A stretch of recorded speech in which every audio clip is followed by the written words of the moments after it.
Ang mga libagin or labahin ninyo ay kung saan-saan nakalagay. Ito, may paglalagyan na kayo, di ba? Ang laki niya ha, imagine ganito siya kataas. Kung problema ba kayo sa mga labahin nyo, sa mga dirty clothes, kung saan nyo ilalagay, ito lang yung solusyon, guys. Foldable organizer na to ng mga dirty clothes ninyo, di ba? Ganun siya kaliit, pero tingnan nyo naman.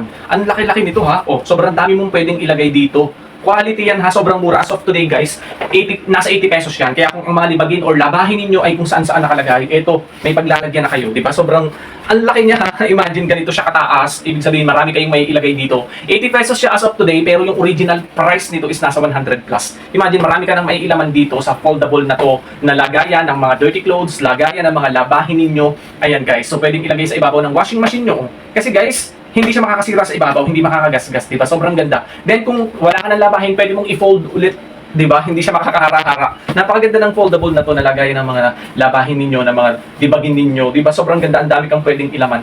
Malaki kasi. Imagine sa halagang 80 pesos as of today, yan April 24, 2025. Pero yung original nito guys, nasa 100 plus ang original price, di ba? Quality sobrang mura, ang ganda-ganda, kaya sulit na sulit kayo. Kaya kung gusto nyo, aba, go check out na!